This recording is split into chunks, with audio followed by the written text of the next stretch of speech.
Shalom sahabat KKS, ada sukacita hari ini? Mari terus tunduk pada ketetapan Tuhan.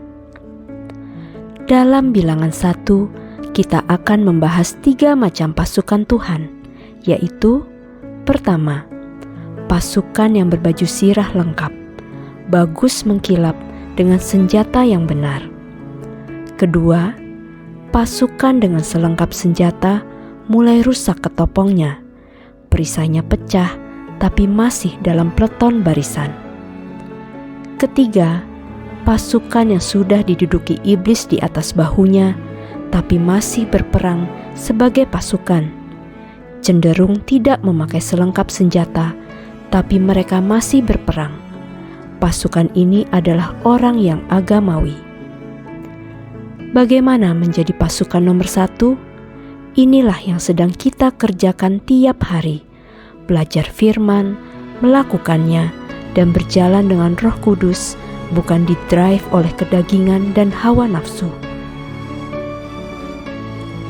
Dalam bilangan 1 ayat 24 disebutkan, ketika silsilah Bani Gad disusun menurut kaum-kaum yang ada dalam suku mereka, maka dicatatlah nama orang-orang yang berumur 20 tahun ke atas, semua orang yang sanggup berperang. Yang disebut pasukan yang usia di atas 20 dan sanggup berperang adalah berperang melawan hawa nafsu, melawan tipuan iblis, melawan diri sendiri yang penuh dengan keinginan yang bertentangan dengan firman. Hal tersebut sejalan dengan yang disebutkan di Keluaran 7 ayat 4. Bila mana Firaun tidak mendengarkan kamu, maka aku akan mendatangkan tanganku kepada Mesir dan mengeluarkan pasukanku, umatku, orang Israel dari tanah Mesir dengan hukuman-hukuman yang berat. Dalam bilangan 2, kita juga akan merenung hidup dalam penyertaan Tuhan yang sungguh luar biasa, yang real, bisa kita rasakan. Kita ini seperti halnya bangsa Israel, kita harus selalu menyertakan Tuhan dalam setiap sisi kehidupan kita. Perkemahan bangsa Israel memang berpindah-pindah, tetapi Tuhan, Allah mereka, tidak pernah berpindah dari umatnya. Hal ini membuat bangsa Israel merasa aman dan nyaman berada dekat dengannya. Pasalnya, memang tidak ada tempat yang sempurna bagi mereka selain berada dekat dengannya. Bangsa Israel adalah bangsa pilihan Tuhan. Bangsa ini tentu berbeda dengan bangsa lainnya. Yang menjadikannya berbeda adalah adanya penyertaan Tuhan dalam kehidupan bangsa Israel. Demikian juga dengan kita. Harus ada ketaatan pada petunjuk yang Tuhan berikan.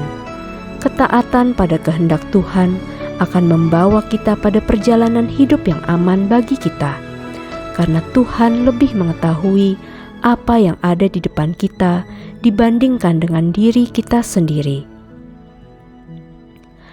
Petunjuk Tuhan terwujud dalam firman Tuhan yang selalu kita baca dan harus kita taati.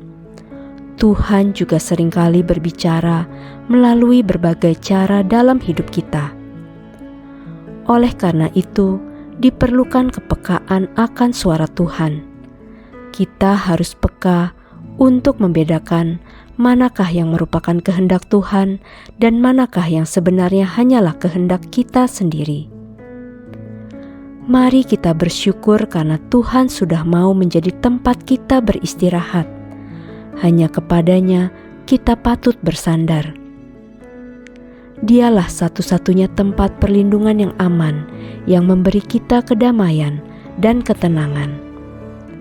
Lebih dari rumah yang membuat kita betah, Tuhanlah yang menuntun dan memimpin kita di sepanjang perjalanan hidup kita sampai kita tiba di rumahnya. Kembali lagi tentang pasukan dan ketaatan.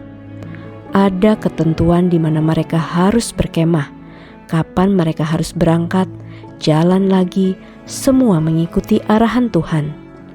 Sama seperti mereka berkemah, demikian juga mereka berangkat masing-masing menurut panji-panji mereka. Sahabat KKS, kita juga pasukan Tuhan. Hidup itu sebuah perjalanan. Mau ke kantor, mau ke tempat kerja, mau ke dapur, mau ke warung, mau ke tempat ibadah, atau ke dugem dan tempat-tempat yang dilarang Tuhan, itu juga perjalanan. Pastikan kita berada dalam arahan Roh Kudus. Ke kanan, ke kiri, berhenti.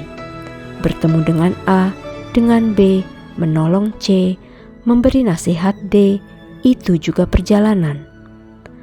Teruslah jadikan Tuhan inisiator hidupmu, maka engkau tinggal sebagai eksekutor.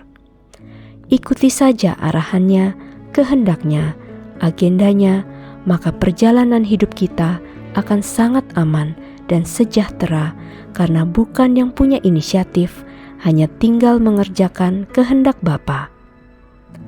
Perhatikan ayat 25, ada panji-panji suku Dan di sebelah utara dan suku Dan di kitab Wahyu 7 menghilang. Apa sebab menghilang? Karena ketidaktaatan dan karena punya agenda sendiri. Jangan sampai kita menjadi pasukan yang hilang di hadapan Tuhan. Tetaplah jadikan Tuhan sebagai inisiator dan berjalan dalam ketaatan penuh. Amin.